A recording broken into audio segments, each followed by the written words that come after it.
예림 가족 이야기입니다. 오늘은 김민철님의 글인데요. 고통은 필수 요건입니다. 고통은 필수 요건입니다.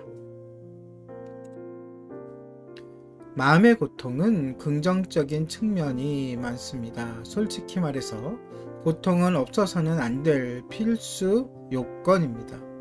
사람은 고통을 싫어하지만 정작 적절한 고통을 경험하지 못하고 살면 우리의 생명의 불은 점차 꺼져갈 수도 있습니다. 고통이 없다면 우리는 성장할 수도 없거니와 생명력을 유지할 수도 없기 때문입니다. 고통은 우리 안의 저력을 발견하고 개발하도록 돕습니다. 물론 고통만으로는 불가능합니다. 고통이 사람을 발전시키는 것은 아니지만 고통이라는 재료가 친밀한 어떤 관계를 만나면 우리는 그만큼 성장하게 되는 것입니다. 고통을 효과적으로 다루려면 그 고통을 다루어낼 수 있는 지성과 감성과 의지가 필요합니다. 우리는 이런 경우 마음이 넓다라고 합니다.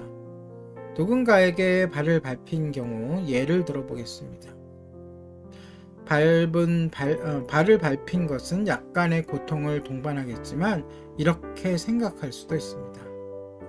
이 정도라 다행이다. 시비 걸어서 좋을 게 없으니 그냥 풀자. 용서해주자. 그러면 화가 더 쉽사리 가라앉는 것을 알 수 있을 것입니다. 정서적으로 화난 감정이 느껴지지만 평소 자신이 갖고 있던 훈련했던 명랑하고 낙천적인 감정으로 인하여 쉽게 풀릴 수도 있습니다.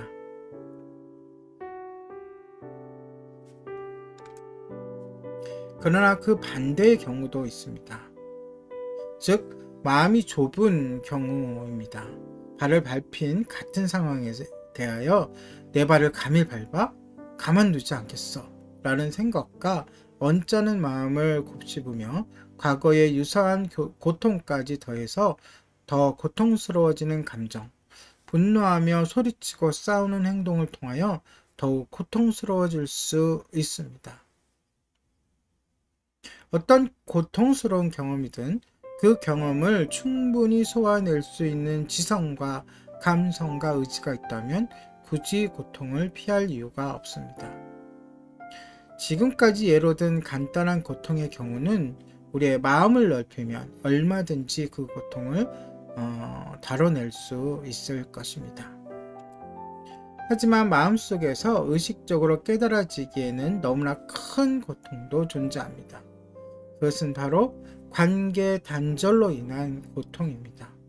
무의식적으로 하나님과의 관계를 상실한 고통이며 이 땅에서의 또 다른 관계 상실을 경험하면서 더욱 커지는 고통입니다. 때로는 우리의 마음만으로 감당할 수 없는 고통이 될 수도 있습니다. 하나님과의 정상적인 관계 속에서 그분이 주시는 생명이 있어야 우리 마음이 정상적으로 작동할 수 있는데 하나님과의 관계 단절로 인하여 이 생명의 결핍이 올 경우에는 마치 지옥에서나 겪게 되는 고통을 경험하게 되는 것입니다. 네, 김민철님의 깊게 생각할 수 있는 이야기였습니다. 그렇습니다. 사도 바울이 고백했듯이 우리의 의지만으로는 어쩌지 못하는 그런 마음이 들 때가 있습니다.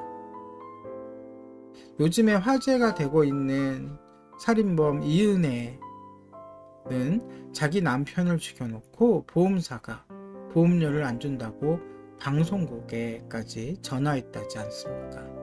이러한 비슷한 일이 저를 포함하여 우리 주변에서도 자주 일어나고 있습니다. 나에게 왜 이런 일이 벌어지지 싶을 때가 있단 말이죠. 그건 자기 의지나 의식에 제어하지 못하는 무의식의 세계에서 작용하는 일이라고 봐야 할 것입니다. 아무튼 우리는 하나님과의 관계를 결코 소홀히 하거나 가볍게 여겨서는 안 될 것입니다. 오늘의 예림 가족 이야기였습니다.